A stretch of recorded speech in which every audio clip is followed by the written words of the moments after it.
Yo nyame ade hye da Onyankopɔn ase sɛ onyame ahwɛ yɛn so na wakora yɛn na wɔde yɛn akɔ na wɔde yɛn aba na hɔtwe mu. Enumi no ɛda so te ase na yɛ konya kɛseɛ paa ɛsɛ sɛ yɛde Onyankopɔn ase da ne na yɛyi nyinaa ɛde ma no. Isan sɛ obi nyame no mu yɛn deɛ ayɛ obi nya yɛayɛ. Onyankopɔn aka yɛn ho abɔ yɛn ho ban de yɛn akɔ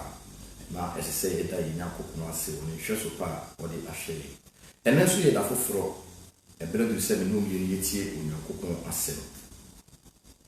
Yɛmɔ mpae. Yɛn ne yɛda wase ɛnɛ anwummere so sɛ Awurade wahwɛ yɛn so na wakora yɛn na wasiesie yɛn. Yɛda wase wɔ bambɔ so nko Awurade wɔde abɔ yɛn. Yɛda wase sɛ na wɔtwe so de wɔn ahoɔden ne wɔtumi ne omununkum akata yɛn so Awurade ɛbrɛ na wɔbɔnefoɔ no atwa yɛn ho hyia no. Wɔama yɛn ho amma asɛ wɔma musu ne sɛ de ametu yɛn. Yɛde animonyam hyɛ nyinaa ɛde ma wɔtin sɛ Awurade wɔdi nyinaa ma yɛn. Ɛbrɛ mu yɛbɔ mpa yi gya w'asɛm a ɛba de hyɛ wo nsa. Yɛsrɛ sɛ Awurade bɛkasa fa w'akoa mu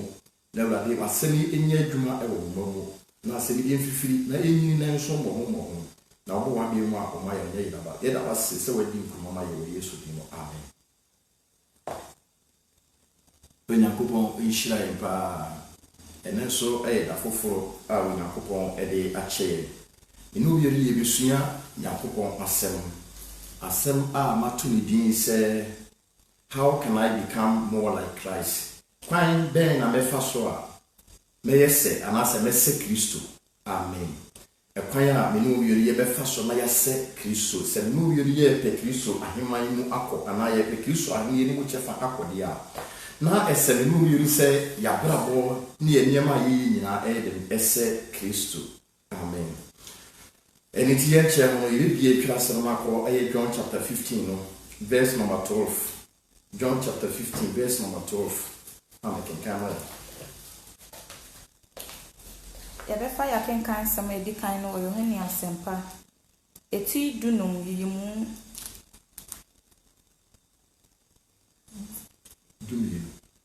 dumienu. John chapter 15 verses 12. Ɔsi yɛn ni mahyɛdeɛ sɛ monodɔ mo ho sɛdeɛ medɔ mo ho. Amen. Amen. Bible says sɛ me no bi no ɛpɛ sɛ yɛsɛ Kristo di a ɛne ahyɛdeɛ a na Onyankopɔn ɛde hyɛ me no bi no anaa ahyɛdeɛ a Onyankopɔn ɛde hyɛ me no bi sɛ me no bi de bɛyɛ dɛm yɛbɛdodɔ yɛn ho. Ɔdɔ yɛ adeɛ a ɛdi kan ɛwɔ ade nyinaa mu. Sɛdeɛ Kristo ne dɔ a wɔde dɔ yɛn ti wɔgya n'ahenni hɔ ɛbɛwu mu a me no bi no saa na Kristo ɛpɛ sɛ yɛso yɛde saa ɔdɔ no yɛ dɛm ɛdodɔ yɛn ho. Yɛn nyinaa yɛbɛgye di sɛ ɛne wiase ɔdɔ nyɛ dɛm ɛnni hɔ biem. Asafo mu ɔdɔ ɛnyɛ dɛm ɛnni hɔ biem. Ayɔkofa mu ɔdɔ ɛnni hɔ biem. Awadeɛ mu ɔdɔ ɛnni hɔ biem. Deɛ bɛnti a yɛyi Nyankopɔn asi nkyɛn ɛna yɛayɛde yɛn nyansa yɛde yɛn nimdeɛ na yɛyɛ biribi. Ɛne nti Onyankopɔn ɛyɛka akyerɛ me no yɛ sɛ ahyɛdeɛ a wɔde ɛhyɛ me no yɛ sɛ me no yɛbɛyɛ dɛm yɛbɛdodɔ yɛn ho. Deɛ bɛnti a ɛsiane sɛ Bible sɛ ɔdɔ yɛ adeɛ a ade nyinaa mu ɛne na ɛdi kan. Enti sɛ medɔ me yɔnko a memfa n'adeɛ. So medɔ me yɔnko a memfa ne yere. Medɔ me yɔnko a m'ani ɛmmere n'adeɛ. Nanso ɛmɛyɛ bisa yɛ ho sɛ ɔdɔ no yɛ den ɛwɔ he. Ɔdɔ no yɛ den ɛwɔ he. Ɛnɛ ɔdɔ ayera ɛwɔ agyidifo mu, ɔdɔ ayera ɛwɔ Kristofo mu. Ɔdɔ ayera ɛwɔ awarefo mu na ɔdɔ so ayera ɛwɔ ɛnamfofo mu. Ɛne nti Onyankopɔn ɛyɛka akyerɛ me no bi sɛ yɛpɛ n'ahenni anim kyɛfa deɛ a ɛne na saa bere ɛsɛ sɛ baabi a ɔdɔ no na ɛyɛ wɔ no a yɛma no ɛfratɔ no saa bere ɛna ɛsɛ sɛ yɛsɔre na yɛhwehwɛ ɔdɔ no akyi ɛkwan na ɔdɔ no koraa wɔ ne hwan ɔdɔ no ne Kristo. Sɛ wonni Kristo a wonni dɔ. Sɛ wonni Kristo a wonni dɔ. Ɛsiane sɛ ɔdɔ nyinaa no ɛne na ɛyɛ adeɛ a ɛsɛ sɛ me no yɛnya no wɔ abrabɔ mu. Ɔdɔ ne Kristo. Enti sɛ yɛwuru Kristo ɛna a yɛnya ɔdɔ no anaasɛ yɛnya ɔdɔ no a yɛnya Kristo. Amen. Ɛne nti sɛ yɛpɛ ahenni no mu kyɛfa akɔde a na ɛsɛ me no yɛ sɛ yɛnya ɔdɔ yɛhwehwɛ Kristo akyi kwan sɛdeɛ yɛbɛyɛ a Onyankopɔn animonyam bɛyɛ dɛn ɛbɛba yɛn so. Sɛdeɛ yɛbɛyɛ a Onyankopɔn animonyam bɛba yɛn so. Ɛne nti no momma yɛhwehwɛ Onyankopɔn akyi kwan. Momma yɛhwehwɛ Kristo akyi kwan. Momma yɛhwehwɛ Kristo akyi kwan. Amen. Ma bɛkɔ second verse na Colossians chapter 3 verse number 5. Colossians chapter 3 verse number 5. Kolosifoɔ maneti miɛnsa yiyimunum. Ɔsi enti munkum makwa ɛwɔ asase so no. Edwamamɔ. Efi diɛyɔ. Akɔnɔ nhyɛso. Akɔnɔ bɔne ne anibere a ɛyɛ abosomsom. Amen. Amen. Ɔsi eniti no. Sɛ minu bi no ɛpɛ. Sɛ yehu Onyankopɔn animonyam a. Yɛpɛ sɛ yɛne Onyankopɔn yɛ den ɛsɛbia. Na ɛsɛ minu bi no sɛ yɛyɛ den yeku yakwa a ɛwɔ asase wei so no. A ɛyɛ adwamambɔ. A ɛyɛ efi. A ɛyɛ akɔnɔ nhyɛsoɔ no. Onyankopɔn ɛka kyerɛ minu bi no sɛ ɛsɛ sɛ yɛyɛ den yeku saa akwa no. Ɛsɛ sɛ yɛntimi ɛnku saa akwa a ɛwɔ honam wei mu na. Akwa yɛde nam asase wei so na yɛntimi yɛ den ɛnhyɛ Onyankopɔn ahenni no mu. Ɛsɛ sɛ honam wei yɛntimi ɛnyɛ den ɛmfa nkɔ Onyankopɔn ahenni no mu. Na mmom yɛde honhom na ɛte yɛn mu no, honhom no ɛna ɛyɛ den yɛde kɔ Onyankopɔn nkyɛn. Na honhom no so yɛ den ɛne honam no ɛyɛ den ɛdi akɔn ɛdi apɛyapɛyɛ. Enti sɛ yɛpɛ sɛ yɛsɛ yɛn Nyankopɔn di a ɛne na Onyankopɔn ɛka kyerɛ me no yɛn sɛ yɛnyɛ den yɛnyi efi yɛnyi adwamammɔ yɛnyi akɔnɔ nhyɛsoɔ ɛnyɛ den ɛmfiri yɛn mu nyɛ den ɛnkɔ. Amen. Menim bɔne a wote mu ɛne nti no sɛ na menwumire sɛ menim bi no ɛbɛsua Onyankopɔn asɛm na yɛafa Onyankopɔn asɛm na yɛafa Kristo sɛ yɛkra ne yɛagye nkwa bi a ɛnyɛ na Onyankopɔn ɛhyɛ me no bi sɛ bɔne biara a wote mu ɛne nti ɛma wontumi ɛnsom Onyankopɔn yie bɔne biara a wote mu ɛde mmerɛyɛ ɛde ba wo so bɔne biara a wote mu ɛma Onyame tumi Nyame honhom ɛnkasa nkyerɛ wɔn Onyankopɔn ɛka kyerɛ me no bi sɛ ɛsɛ sɛ yɛkum saa akwa no ɛsɛ sɛ yɛkum saa bɔne no deɛ bɛn kwan bɛn ne yɛbɛfa so a yɛbɛkum saa akwa no ɛsɛ sɛ yɛde the blood of Jesus ɛna yɛde kum no ɛsɛ sɛ yɛ accept Christ as our personal savior ɛsɛ sɛ yɛfa Kristo sɛ yɛkra ne yɛagye nkwa sɛ woantumi amfa Kristo sɛ wo kra ne wagye nkwa a wontumi nyɛ den ɛnkum honam no wontumi nyɛ den ɛnkum no na ta bia honam no bɛyɛ den ɛbɛdi honhom no so honam no bɛdi honhom no so enti ɛsɛ sɛ menu bia no yɛde Onyankopɔn asɛm yɛ den yɛde kum honam no. Amen. Akɔnɔ biara a ɛha yɛn bɔne biara a ɛhyɛ yɛn so no Nyame asɛm nkoto na wobɛtumi ayɛ den ɛde akum no Nyame asɛm nkoto na wobɛtumi ayɛ den ɛde akum no. Amen. Yɛnkɔ John chapter 13 no verse number 13 to 17. John chapter 13. John 13. Yeah. Verse 13 to 17. Ɔse mo deɛ mo frɛ me kyerɛkyerɛfoɔ ne Awurade na mo ka nokorɛ na meyɛ. Afei sɛ me Awurade ne kyerɛkyerɛfoɔ no mahohoro mo nan ho a na ɛsɛ sɛ mo nso mo hohoro mo ho na ho na mama mo nsɛna hɔ sɛdeɛ mayɔ mo no mo nso mo nyɔ saa ara. Nokorɛ me se mo sɛ akoa nsene ni wura na ɔsomafoɔ nsene deɛ ɔsoma ano. 17 no ɔse sɛ munim yeinom na moyɔ a nhyira ne mo. Amen. Amen. Menu bi yɛ sua Onyankopɔn asɛm kwan a menu bi bɛfa so ayɛ den asɛm Kristo. Ɛna John chapter 13 verse number 13 ɛkyerɛ menu bi ni sɛ yɛpɛ sɛ yɛsɛ Kristo di a ɛne Kristo ba asase wei so no number 1 odi kan bɛda ɔdɔ abi yɛ den ɛde kyerɛ yɛn. Number 2 obedi kan yɛ den ɛda ahobrɛase abi yɛ den ɛde kyerɛ menu bi no. Ɛnti mmerɛ wɔne nasuafo hyia yɛ no wogya wɔn ɛmfanto wɔyɛ example bi yɛ den ɛde kyerɛ wɔn sɛ wei ne example a na nhwɛsoɔ a ne bi gya wɔ sɛ mo so monyɛ den monyɛ monnante saa nhwɛsoɔ no ne bi ka mo ma ɔdɔ yɛ den anim kan. Number 2 mo mbrɛ mo ho ase. Enti yɛ kenkan sisi ma yɛ mu sɛ wɔsɛ mo frɛ wɔ kyerɛkyerɛfoɔ pa ɛyɛ nokorɛ me wɔ kyerɛkyerɛni ampa. Enti sɛ me wɔ kyerɛkyerɛni no sɛ me woro mo nan ase bi a ɛne mo so mo kɔ abɔnten a mo nyɛ den mo nkɔ woro obi nan ase. Wei ɛkyerɛ ahobrɛase su a ɛsɛ sɛ yɛ den yɛda nadi ɛwɔ yɛ mu as a believers as a child of God ɛsɛ sɛ yɛ den yɛbrɛ yɛn ho ase. Nyame asɔfoɔ nyame ma wɔyi mu abiyɛbire mu yɛbi sɛ wɔn sɛ ahobrɛase bɛn ne yɛda nadi ɛwɔ yɛasafo ma so ɛna ahanka bi dwɛ ne ahomasoɔ ɛna asɔfofoɔ bi mu ɛyɛ den ɛwɔ mu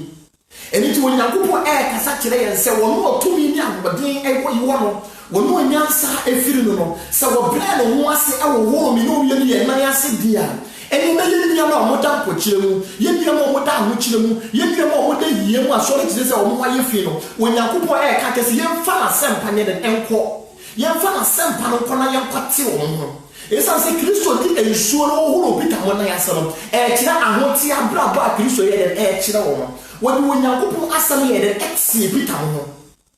enti de onyankopon ka kira mi dumi say yesu ye nya odoni amopase no ye mfa asem ye konkon ye den enfa nko na ye nkwati ye nua no ye mfa asem ye konkon a ebie ni pani asem ema nipa huru bone asem ema nipa huru awiye bremu nsem asem ekire say heaven and hell ye den ewo ho san kire ne say minubie ni ye den ye de kwa abonten eni ti onyankopon ka kire say minubie ni ye nkoa a wo soma ye enti say wo soma ye ni kwan say ye de asem bi ye den eka ho na mo di onyame hye say ye mfa asem ye den enko no sa asem ne say ye den ye de ko esa say o ka I was saying look now was say I'm not John the Baptist by you know asema na wode na man say monye den won sacha badwe na wo so ahine na ye den aben sana Kristo so by you know obe fa sa akwa no so ebo asempa no mu dawuro say monye den won sisa badwe na wo so ahine na aben but a net prosperity message and ye den e koso asaso ye so and now we be ye obetu kwan obe ware eno and ye message ya asofofo ye den edinam but a brand is a million years say asempa kano na ye ka adwen sacha asem ye den editiri amema ye tu nyankopon mafo ye tu nyankopofofo no omu se bibi ye den edeyenim twen omu se bibi ye den ba wasase wesu a enya agudie na wan na ekobo sa Dawudu no eye me no mienu fa prosperity message ni ye den fato se de bia me kai se onyankopon afa wo so na wo sesa ana se wo sesa ana wo fa Kristo se wo kan na wa je nkwa prosperity no eye achede bi yeye bi achede bi enfa so nyame wo wiase nyina ye den eye bonus bi ye den edema wo enti dia ebi wo Kristo ni kan a esese wunya wo abrabo mi se wo ye den wo be sach na wade adwen sach na ye den ehia yie dia onyankopon hwehwe firi mi no mi ni nyina ye ho ne se mi no mi ye be sesa na adwen sani Hebrews chapter 9 verse number 20 o tin kase ni pa ye den ewu pira ko pe ni pa wo achi no atemu ye den ewo ho enti se mi no mi pese ye se Kristo dia na Kristo anamo a wo betu no asase we so abraba wo bo no asase we so sa na mo tu oni abrabo no sa abrabo na me mi no ese ye dem ye bo sa na mo tu no ene ese me no mi ye dem ye tu se Kristo be da wo da bi kire dia ene ye so ye da wo da bi kire ye ho se Kristo be da wo brasie bi ye dem ene kire ye dia ene ye se me no mi se ye so ye dem ye da wo brasie bi ye dem ene kire ya yonkofo awo brasia ene ayemo hihia asofo eniti e mo wotimi de na ye den eti wo pemfo yem awo brasia de odo ayeniti e na wo yeni wa bia ba mo Yakobon fie na ko obe pe nkwaje obe pe ahome e wo Yakobon fie na nso ba ye no sofo wa ye den obura di sika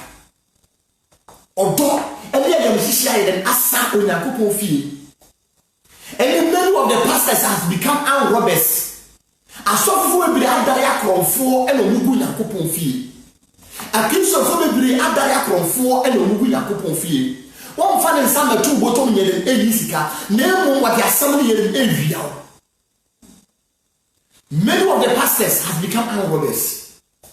it is semilu bi ni say kristo fo yesu ye ma ye ni ye den entawo na yesu wo Yakobon asem se de be ya wo nyame wo wo re den ebe tra ye mu se de be ya ye be wo se wo ye papa wo ye body a blood is over the bush on Yakobon asem a blood is over on Yakobon asem jaya so fo na tidie na wo trase na ka ti on Yakobon se o nyame kasa kire me se so fo ma na wo kwa me nyame de ne ye adwuma sa na wo so betinya ma wo kwa me nyame de wa ye den aye adwuma. How can I become more like Christ? Kwa be na me fa so abese Kristo kwa be na me fa so me ni Kristo be ye den ebese de bi en kan se nyina ebe da odo adi ye be show ahobrasie na ye be fa Kristo se ye ka ene ya tenkwa odo ya dia emuodu so obi in life e to wodi amani nua enye easy but ye papa we Ghana hinye ho e de me ka de to wodi ma me di bodeni sana wo so Kristo gya na hini ho e de ne kra e beto wo ma wo di bonyani afese wo so wo ne Kristo ana mo be na wo tu dia fa wo nua no se wo ne Kristo abrabo be e na wo bo e de ahye wo Yakobon ani mo nyam isa so se nyina na ya ye na ya ye bone na wo Yakobon ani mo nyam ye den e boye se Kristo a me wu anaka me no ye ni ye nkwaje Kristo a me wu anaka me no ye ye rama enti onyame ba wo tie me onyame do onyame am prepare heaven hell am fa ma nyame nipa onyame am bo nsam gem am fa ma nipa nebo onyame bo nsam gem ade ma obonefo eye bo nsam ene da chigifo enti se me no ye ya so de ko di bo nsam chi a ene ho ene ye chefa ho ene ye ntabia se me no ye se bisi gan bo nsam gem na ese me no ye se ya brabo ye dem ese Kristo na ese me no ye se ye nsuba ye dem ese Kristo enti se ye suba me se Kristo dia ene se ye John chapter 13 verse number 30 e ka che me no ye se ye ta no brasi ye di e franti ye mi amo ye so me meti ya ho ye pray ya ho ase enhye ye mpanifo ase Yesu Kristo bre na ho ase e di hye ne nko a ase e ye Peter mo hyiafo ase na o tla o show example bi ya kire mo say e ma o so Kristo e so Peter mo akodi ase no sa shuwe ne so mo ye dem o mo koda ne di enti na wo so Yakobon e hye wo Yakobon e shoma wo e ka kire se asama wo de ma wo no ko na ka kire hu nua na o mo yira no fa wo brasie ka sa kire o mo fa o dole ye mo hihie fa kwa abonte ka sa kire hu nua no esa se ni papi ye den e yira ni papi bu Yakobon fi o mo ni se o mo won kwaje o mo ni se o mo won kwaje o mo ni se o mo na o mo ko Yakobon chen na so no ma ye den o ma yira ni pa konto so be den o be wura Yakobon fi ni pa konto so be wura Yakobon fi na so ni pa kon mo so be den o be satan na game because the correct doctrine no afiri o nyame asafo no asame ye konkon a etise nufusuo no afiri o Yakobon asafo no anything the prosperity message na ye den e koso asase we so prosperity message e na e koso asase we so message be na wo Yakobon di jaye message be na Kristo e di jaye se me no mi ni afon kwa asase we so wo se ye mo na sempa no mo dawuro en che ni bonye fo se ne bra ka na ye den etia Shadabo bi a wo de nam wo sha suba bi a wo de di kira wasafo ma Bible says shame one na waye de wo dwina hiafo ho ehia ne one na waye de wo dwina nyanka ye kunafo ho na nso kura ni pa wa so ga dia wo de aye no wonti pa bi so won siasa fo mo biem de be tie sika ye kita no waje wan tunu botom na so wo boro koro no ene aso fo me be kita tuo o madare an wo bes Umun sa physical okitatuo na mo honho no okitatuo a wode gili physical dem efi o mo se kwa asafo no koku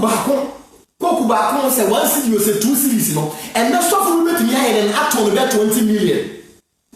okitatuo wo chan atayi wo chan obi a wode ayi o se gan aye den eji obi sika and now so for sorry to say many of them has turned, many of them has become an armed robbers. They are robbing God's people. Let me say, one man Yakobon what did 2 million feel so by and then Yakobon pass association and then the one pass association Sikasa or begin of association. Now so they have Yakobon ye decrease ahead and after the business. Yet when Yamiasa ahead and after the business and they also was suffering. And then when this come out in Queen and Fee. Obi because sika me get to correction me be ntime nko die be ntia woni die wo hu wasafo mu ntia wa yele o kasa ene ya asafo na be sika sem woni sika wonti nkonya me fie wanya tare mo wonti nkonya kupon fie esa se church members na kasa no uduru o mbele o mbetwetwe o atare we na ni person ase de bia ba sha wa de ba so ye kwa so for function ye ko bon life bi o you are passion for repentance. You are passion for salvation. You are passion for heaven. You are passion for challenge. We are not top. And Taria Winya and Papa Tinti would so or no and what they call Yakobon fee. And it's over passion crop now. Yes, I on my crop, all passion in my crop. Over passion in living crop. and now so fast at the ability. No one knew that the atom wasn't. No one here, no the blue in a coupon fee. Or also one tattoo or penny was a million people don't want to be a game I would think a coupon fee. A game I would go in a coupon fee. A game I would soon a coupon. Oh, soon a coupon or carrying out Pagiana. Oh, soon a coupon said that city who will never be partner. Mawuyam shishima wo wate ebra aka enti awasase so ebra aka enya gudie eye extra time as a footballers no woni say ye popo wi 90 minutes na referee 2 minutes 3 minutes ahead and area to so say 3 minutes mo fa kokodin so mo hyewa woni say 2 minutes ni ye den kokodin abi atewoka sana wiase yaye ene wiase sensan so no akaka kire na wonyame enjaya bohodom yes, I got to go to so what's Yama or Jai Abohorum? Extra time. Run for your life. Fight for your life. Baby, and Yabudia, baby, yes, what's Yama. Ni person sentiment going to Kupofie, ni person sentiment shooting a Kupobie. Run for your life. Think about your life. This is the time for you to change. This is the time for you to change your mind. This is the time for you to take Christ as your personal savior. Don't joke about your life. Don't joke about your salvation. Don't joke about your salvation. This is the right time for you to change. This is the right time for you to take your decision. This is the right time for you to take your decision. And then I don't bread. And then you can't get that. What do you want to put your mom primo akoma? It's answer obi the head earth yemu. Obi wuna earth yemu. Obi na nakoti sewo. I want to be like Christ. If you want to be like Christ, one, you have to love yourself, love your neighbor, and humble yourself. Me pesa me yese we na mepe. Me pesa me se Kristo. Kwa be na me no me be fa so ye me se Kristo. Se me no me pesa ye se Kristo dia, na esese ye da odo adi. Esese ye da odo adi. Esese ye da obrasi adi. Esese ye ya tema ye mo shishima di miamon. Ye miamon mo ya, we mo Kristo eye. Na so unu ye eda so te ensano mo. Unu ye da so te gay ni lesbian mo. Unu ye da so te adwabamo mo. Unu ye da so te afiri mo. Anamonto be na wutu fa no. Anamonto be na wutu fa no. Enani adombre. Enani nkwaje da. Bible says what say me amanya le mampiri mu akoma. Obi the message we ya yere atie. Wo so na wo share. Shema wunya bi esa se solid Jesus and kwase sam na area to Facebook akasa me aduma bia sa asensere sam na area to so anka aduma bia na mu enkwanje asam a wunya be fa so nya nkwaje wunya be nya ahome e bia ma ne kana no nipa de sani enye de enhye sa wo shan shira no se nyame e fa wo sika wo di e hye message we na obi de nya agen sachira obi de nya fa ho de ma ne kana enhira no. It's as a Bible say, and century be a yes as we so say, what the Bonnie back over there, a best Satan having. So, who will be more the Bonnie back was Satan having a heavy and India, or sure and India, make it so and India, and the end of that Kumaso. And then I will share money that will be progress and money. Progress. Chapter 3, verse number 5 to 6. Mebusa meti mensa yimu numkosi ensiano osifa wakoma nyina bata erade ho na mfa wo ho entwen wo hunu mu. Amen. Osifa wakoma nyina fa bata erade ho na mfa wo ho entwen wo nyansa wo nimdie so ena asofofo bebrede wo nyansa na edidi asorma ho ena kristofo bebrede wo nyansa wo to boton pa na so wo hunu asisie ene na dansa na ere ekoso onyakopo asafo mo onyakopo ka tire me no mi se se me no mi pese ye se Kristo dia ene ye yemfa yakoma nyina me no mi ye mo bebre yakoma mo divide ebi wo wiase ene bi wo ye de onyakopo mo ese ye na ba ku gina onyakopo fi ne na ba ku ye de wo wiase but onyakopo hye me no mi ka tire me no mi se ye pe na ye ni mu chefo dia ti se ye di yakoma nyina ye de ebata na asem no sisi ye yakoma nyina ye de edinachi esa se Bible se be ni peja pade wo no e ho na na koma so ye de ewo enti se wo japade wo heaven a wo de wakoma nyina be de ebedu onyakopo asemachi wo de wakoma nyina be di heaven achi na mo se wasiesie wa japade wa asase we so a wakoma nyina be de ebedi wiase achi waseto wakoma nyina bata awurade ho man fa wo entwere wo mu many of us think say we are fast baby every say we hurry up we fast and we dey omo sisi omo nua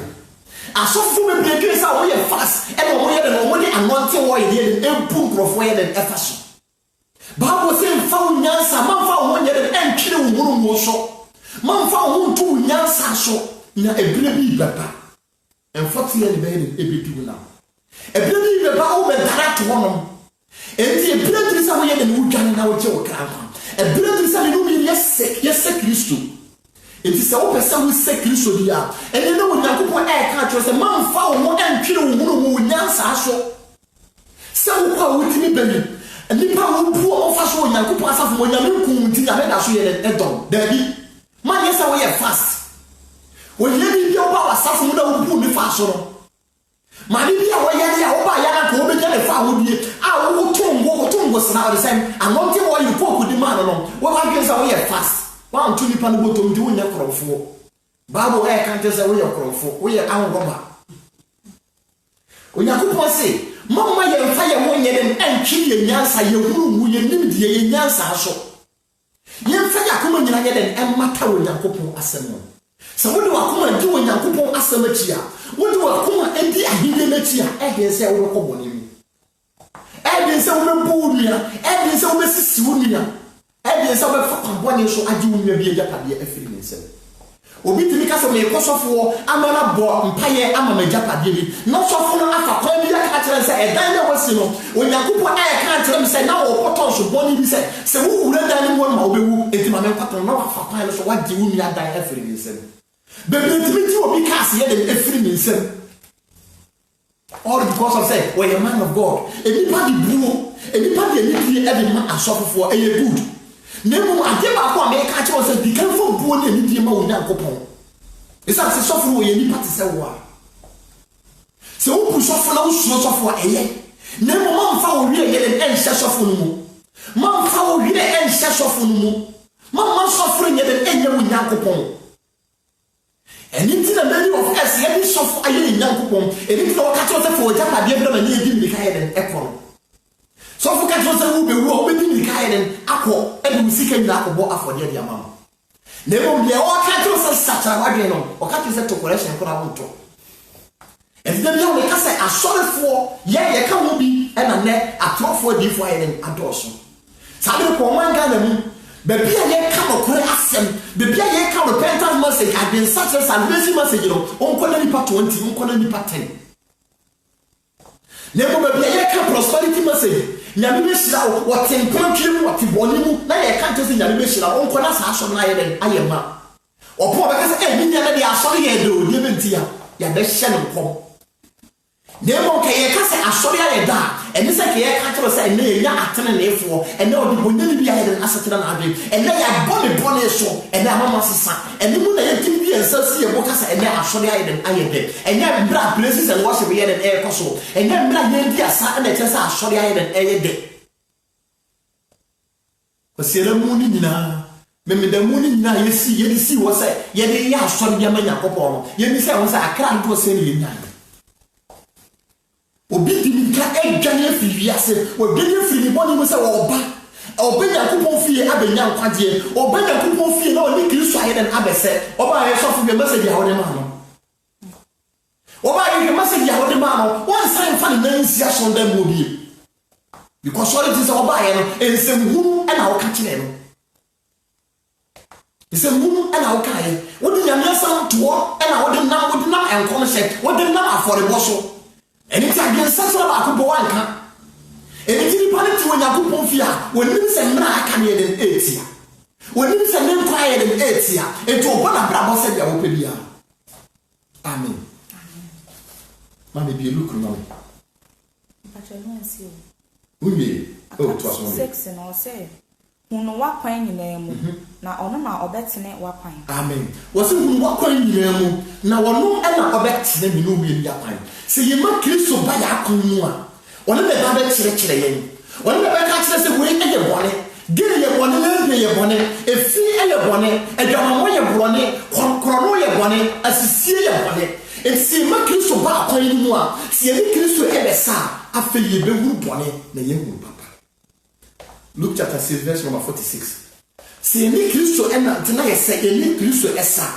Kristo ba bɛtɛntɛn wɔ yɛ akwan mu Kristo ba bɛyɛ yɛ wɔn sɛ yɛ kyerɛkyerɛfoɔ Kristo ba bɛyi yɛ n'atɛn Kristo bɛkyerɛ baabi a yɛsɛ yɛkɔ baabi a nipa sɛ yɛ dɛ yɛkɔ yɛma Kristo ɛni yɛn kan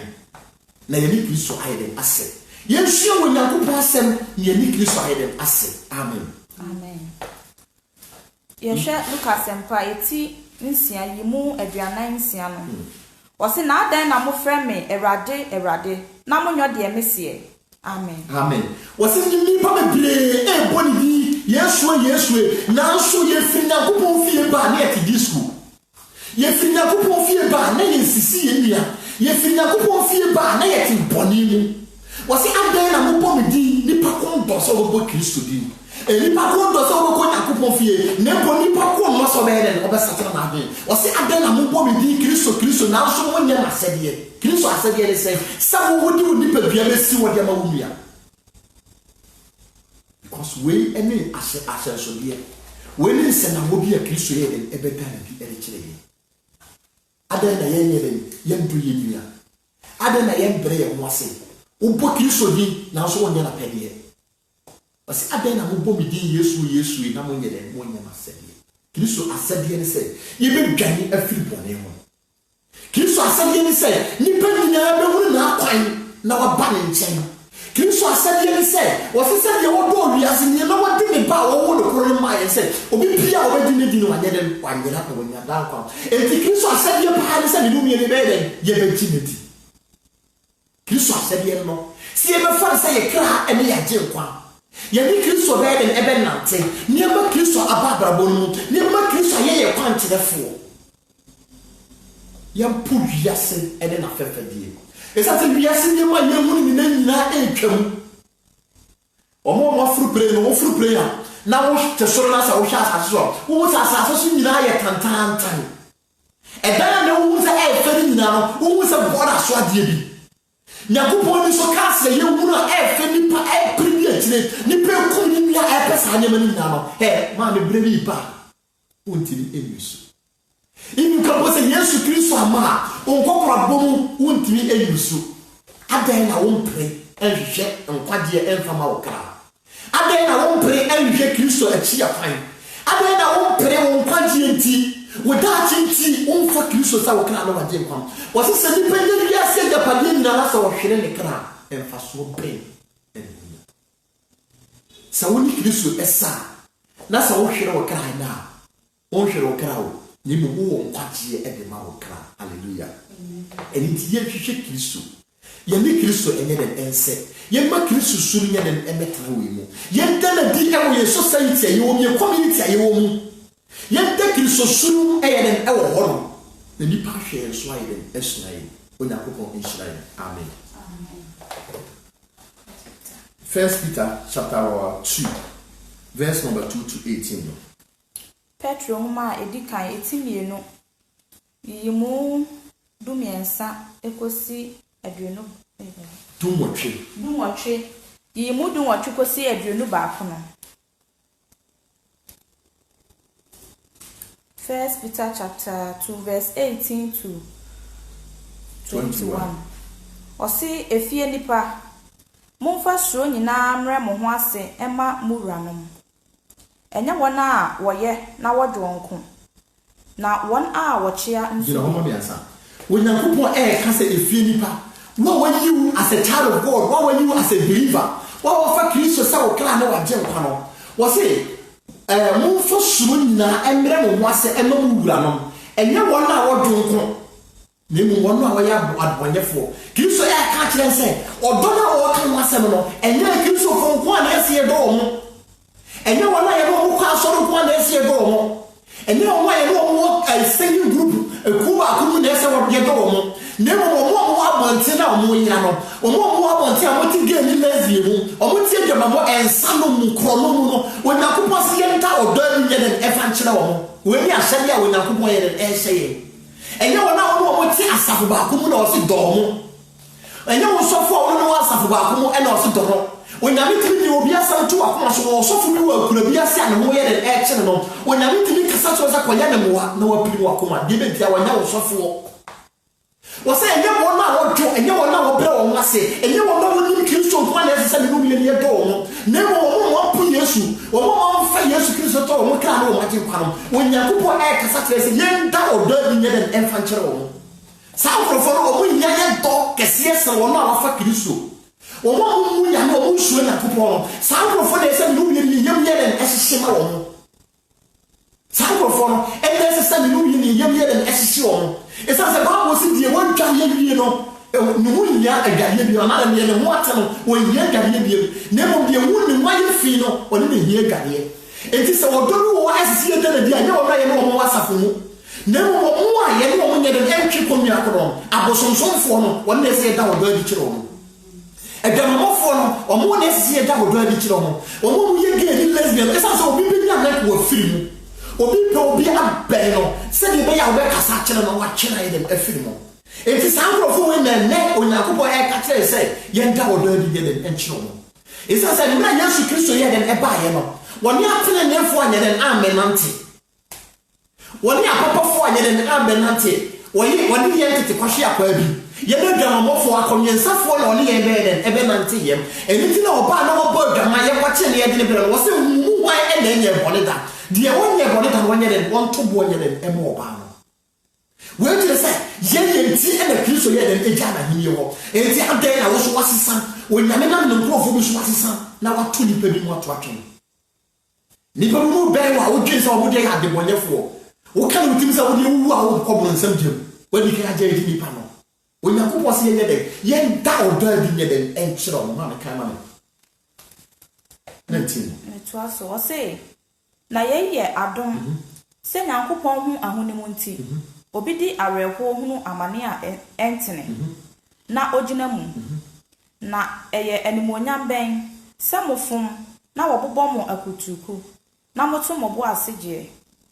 na mmom sɛ moyɛ papa na mohunu amane na moto mo bo ase a yɛn na ɛyɛ adom nyankopɔn anim. Last verse 21 ɔsi na yɛn na wɔbɔ odin frɛ mo efisɛ kristo nso hunu amane maa mo gyaa mo nhwɛsoɔ sɛ munni nanammɔn akyi. Amen. Amen. God bless you. Wɔsi wei ɛna yɛ ade a onyankopɔn yɛ dɛm ɛde hyɛ yɛn sɛ yɛni nanammɔn akyi. Wɔsi sɛ wiase mu sɛ yɛhunu amane ɔmo bɔ yɛ akutuku na yɛtumi gyina mu a obi sɛ animonyam bɛn ne yɛnya no wɔ wiase mu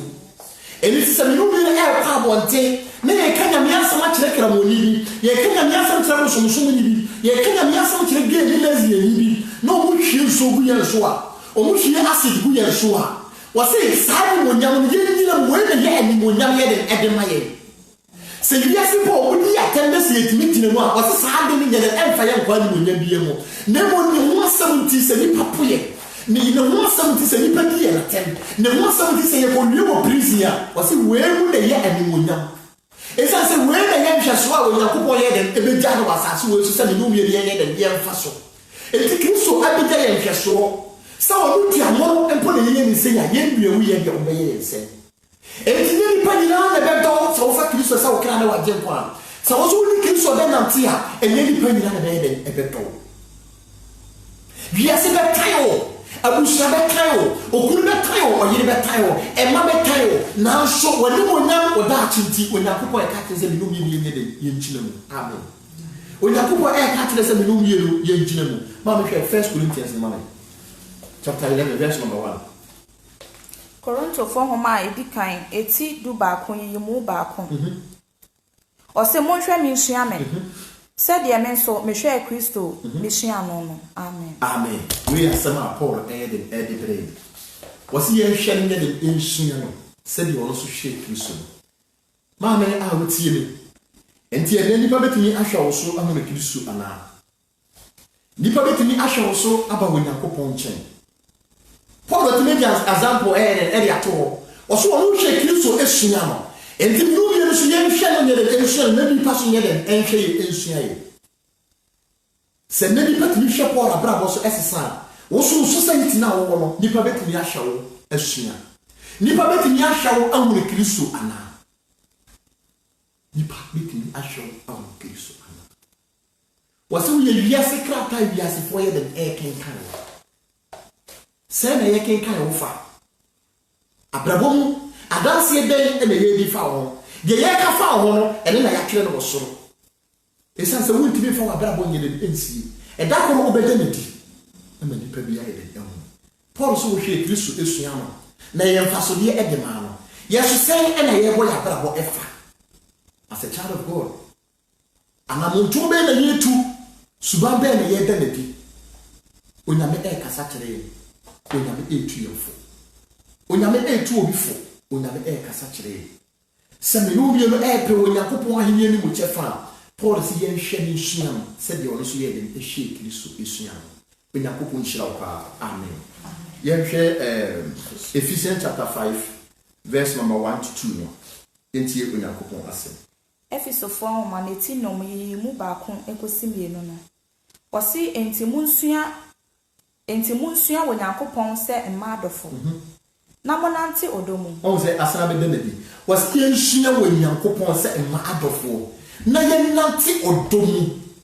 ma me nyama so ye kwa ye ba nyina no ade ba ko a edikan a ese se odini wo fa Kristo se wo kra na wadi nkonwi a de ye wo abrabom se wo be ma odo aye den abetena komani mu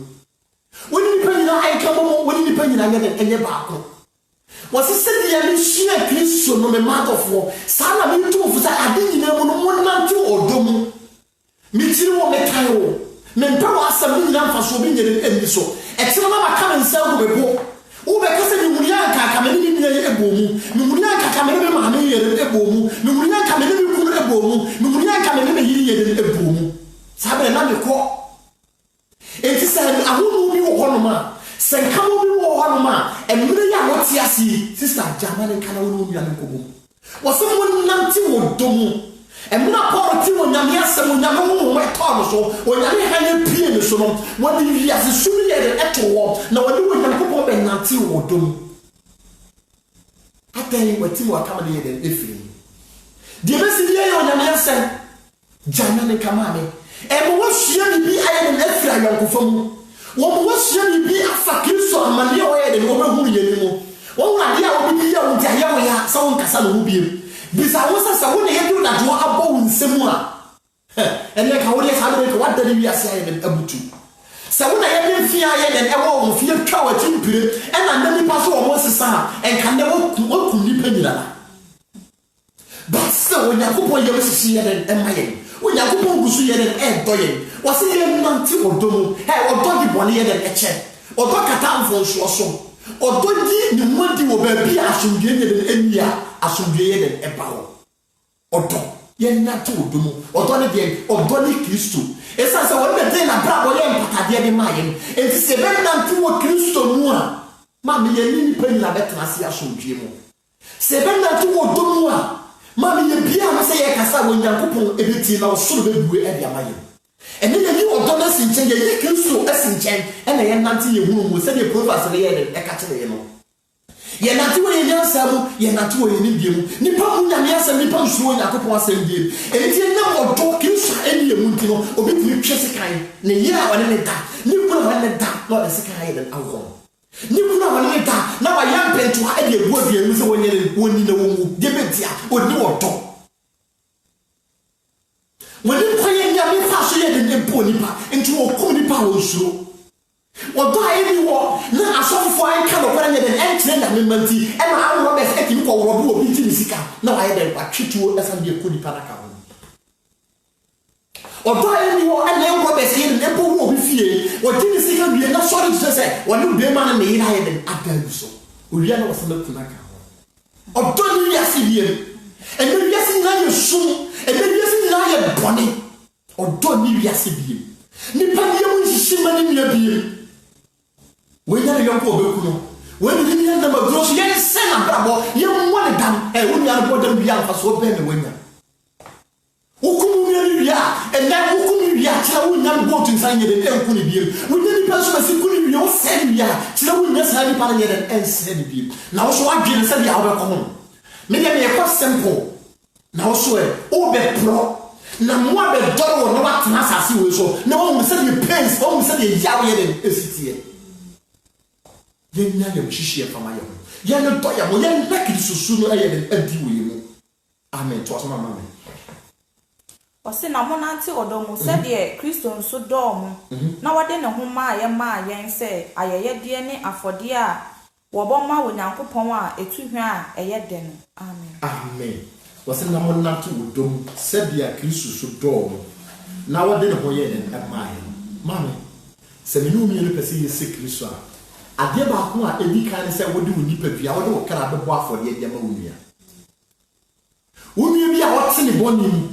Wunye bi a wada prison nyabe for your future na bomb paye man. Wakenya mi asema kire ni pebi wo munya no nsuo nya no mfani nya me wada so tini boni mi enye wono a because Bible say enye no na mi moja na head enya na ni bi matumfo asase so tumfo abusia na wo firi mu no o mpenya no so abuso ma twa abusia no ma abayi asa abusia no ma enti se wo be firi mu abefa Kristo se na makra na agye kwa they are forces wa mo yeden they are fighting against me. And who as a child of God, as a man of God, what the answer we are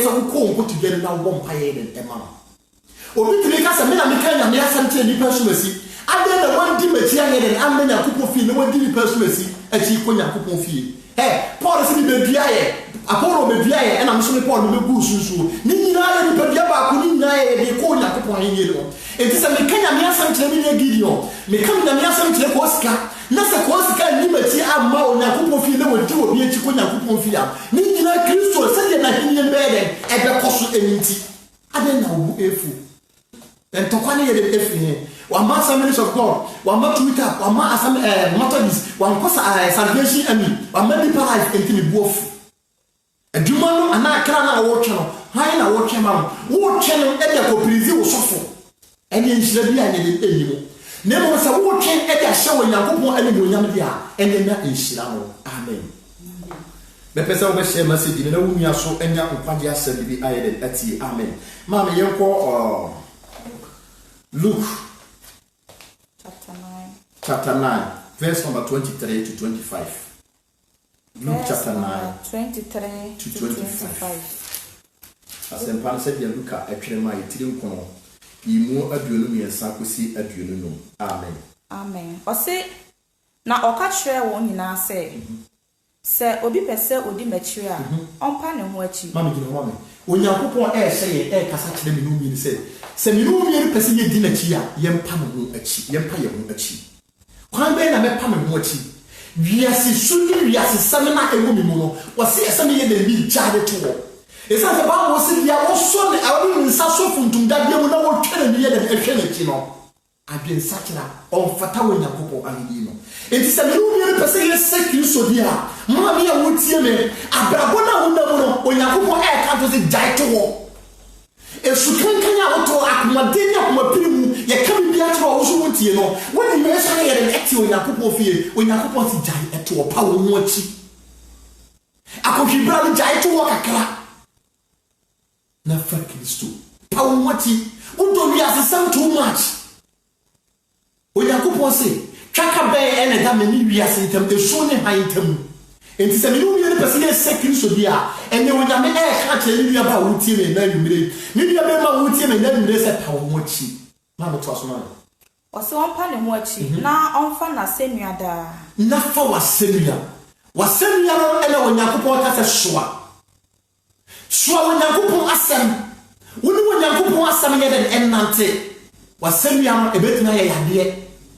ebetuna ye ohaw ebetuna ye amanye ebetuna ye problems bi wako doctors wako hospitals ayare sa ye den enya wodia obana na mo de tun fi hye mi no na ye na asemia na eso no wase wa chichi hospitals watuna wonja padin nyinara watuna wonya din nyinara na nso na wonya yansa enti wonam nyinara na semia ye den eso no na mra wosia Kristo wode ne nsa so na tade mu Bible say Onyankopon sie no na wonyi na semia ye de to ho na wonya ne fa godie mame sa wo pa wo mochi na wo fa Kristo sa wo kra na waje nkwan na woni Kristo enanti a Kristo ma wa home enti wo se mo ansu ko mo demo e wo Isaiah chapter 55 wɔse mo mmra mo nkyɛn na mɛma mo nsuo ayɛ de na mo nsuo wei yɛ nsuo a yɛmfa sika yɛ de ɛntɔ ma bɛtɔ so ma me wɔse na ɔmfa na sɛ nua da na oni machi na obiara ɔpɛ obɛgye ne kra no ɛbɛfiri ne nsa wɔse obi bia wɔmpɛ wɔ haw obi biara wɔmpa ho kyerɛ so obɛdi Kristo akyi na yɛbɛdi n'atɛm obɛdi Kristo akyi na yɛbɛtete no obɛdi Kristo akyi na sɛ ahokyerɛ bɛba no saa nipa wɔpɛ sɛ wɔyɛ dɛ wɔgye wɔ kra ɛnti na Proverbs na ɛka kyerɛ me nnwom Proverbs 3 ne sɛ ma yɛmfa yɛ ho nyɛ dɛ ɛntwe yɛ hunu mu ne yɛ nyansa mu na mmom yɛmfa yɛ akoma nyina mmata Awurade mo ɛnti obiara wɔpɛ sɛ wɔgye ne kra nkwa no wo saa nipa no baabɔ sɛ wo kra bɛyɛ dɛ ɛbɛfiri wo nsa na deɛ minti ne kra bɛfiri ne wɔse wɔno nti wɔno Kristo nti wa wo kra bɛyɛ dɛ ɛbɛfiri wo nsa onyame asɛm ti sɛ yɛtwa wo ti onyame asɛm ti sɛ nipa nyinaa tae wo so onyame asɛm ti wokɔwie wɔ afiase onyame asɛm ti yɛhwie ase kuu so a wɔse ɛnam na asɛm ti no nkwagyeɛ bɛyɛ dɛ ɛbɛyɛ wo dea fa so ma me wɔse ɔbɛgye ne nkwa ɔbɛgye wo nkwa ne nkwagyeɛ yɛ bɛdi ano ano yɛnkɔ 25 wɔse na sɛ onipa nyɛ wiase nyinaa asɛm no wɔse na sɛ wɔnyɛ nipa nyɛ wiase nyinaa na ɔhyere ne kra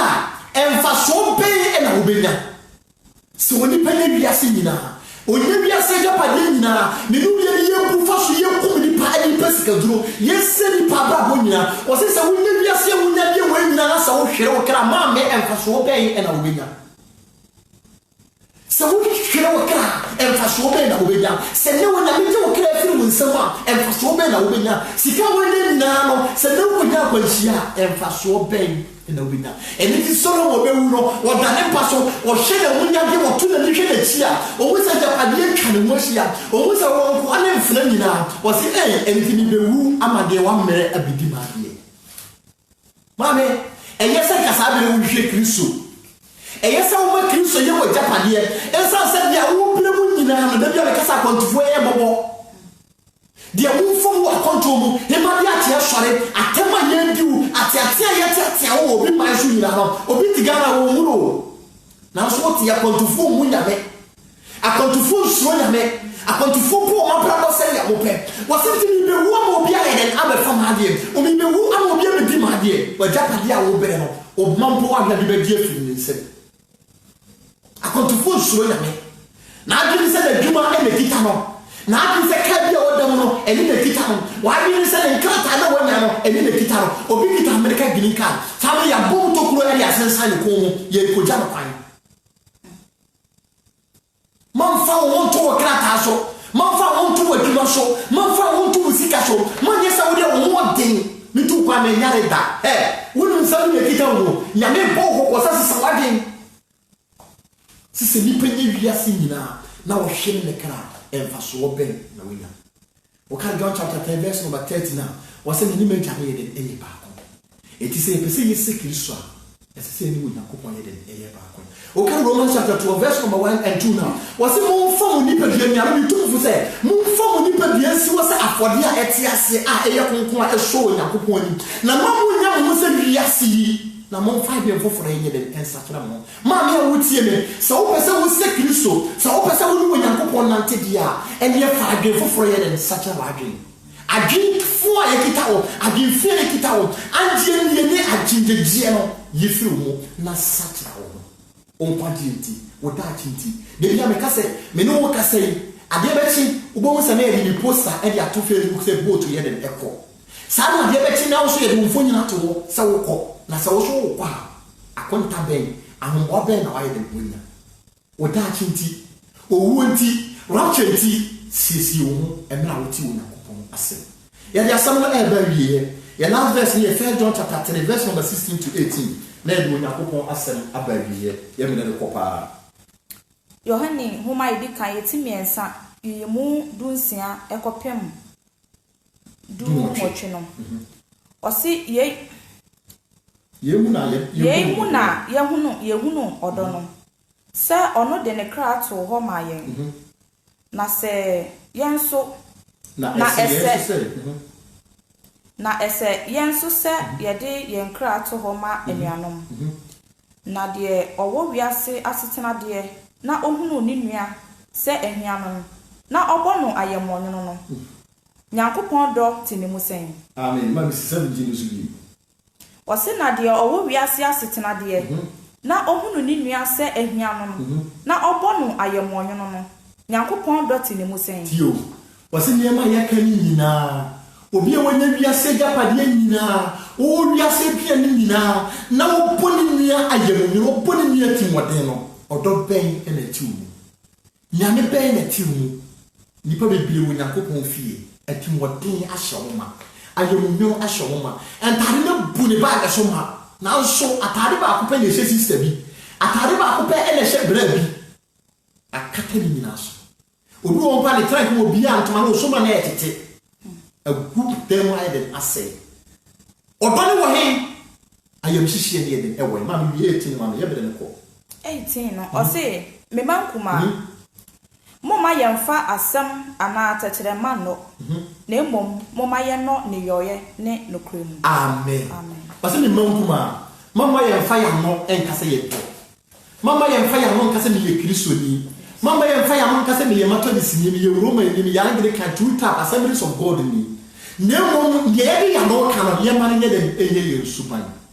Se ye Kristo fo a ye free wagini fo na ye pe heaven akona ye and the ambassador of Christ dia ene Onyankopon se sa odono ye mare ntadi mame ye pese ye se Kristo se ye pese ye se Kristo a ene na Onyankopon asama ye aba o se wo wi asemo ne manyina na wo bu wi atimode wo ye wo ya ayemonwuna odo ben ene kita wo mame papa sa wo so do me a se ya wo so ko se wo nua no wo nua na wo de ndaba duro aboso so no emfa so ben na obinya Mama yenda wo dra edi. Esa se Kristo ye den ebeda wo dra edi kire. Mama yenda ahobrase edi. Esa se Kristo be den ebeda ahobrase edi kire ye. Mama ye yam nye den ehihie ye ho ema ye ho. Esa se Kristo ye mo hihie no. Eni ti ene wo gya na hini ho ebewu ma me, ebewu ma wo. Meni boni a wonamu, meni boni a woti. Se na obefa Kristo sa wo kra na waje nkwa. Ende ne nkwa je da, ende ne atombre. Woni da wonawu, woni da Kristo beba. Esa se Kristo de sanema wo ahunta me no wie nti ena mani abere me tuufo ena asofo bi muso anya abere ena mo tuufo onyame asem apa. The decision is yours. Se wo pen kwa ewo se wo pen wu a ewo dia wo pen twisu se wo pen wu a ewo nsem Joshua se me fie fo de beden ye beso ye wu a se Israel fo me di musonsumati akodi nya me foforo ti a me fie fo de ye twisu Nyankopon me yire ye twisu Nyankopon na wo so wo ni wo busu ya wo ni wo yire no ma why na wo do wo aye den ato ne so why na wo ni be nante wo be mo nyame aye wo haye ebra wia pie ayi wo de se esuma duro wo be mo nyame aye wo murukum ebra esuma aye den atwa wo asia why na wo bambo why na santo wo gane to ano onyame ndom ye onyame nka ye ho sa asema abai ebe so aba ewo yimu na empaso bia be den ebe ba so ebe ma ye busu nyina Onyankopon nhyira wo bia amen onyame nhyira wa wo hyeye wa wo ba so unya adade etie ye manfa asemi se wonu ye bia wonim no ne mfa asem se ye Onyankopon se de 2 Timothy no ekse ne mu se akrenya ye den efiri onyame huhumu na ye man kyerkyere atentene ne atenye wodi ye wo no fa na tu ho anamo amen ye bompa ye ye da wase ene anwure so se awade wo bebu wasem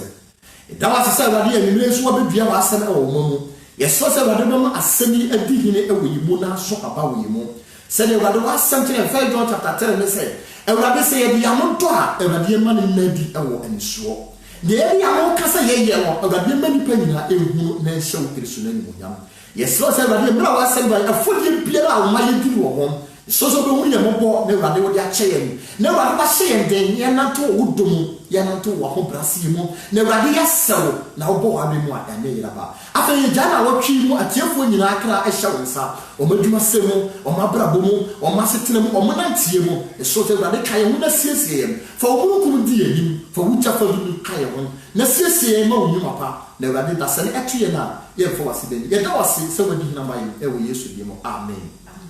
Onyankopon nhyira wo pa imamre kwate ya nhyira wo mi hu wache me to ka so wache ma me to ka brother Gideon ya nhyira wo ma Esther mama magi ya nhyira obi bia oba so Nyankopon nhyira mo sister Italy nana udi ne de bia uche nyino Nyankopon nhyira wo message ne se wo si share ne bia ɛyɛ na ɛyɛ ɛboro adwene ntiaseɛ so Nyankopɔn nhyira wo paa Nyame nhyira wo bibia Nyame yɛ adom na sɛ Yesu ama dasɛlɛ yɛbɛsan ahyia Onyame nka wo biara brother Emmanuel Asamoah wo Spain wo so wo di Nyame asɛm nante pa Nyame mmoa wo wɔndom wo no wɔnka wo no wɔnyɛ wo kɛseɛ na timi nante wo na asɛm kosi awie amen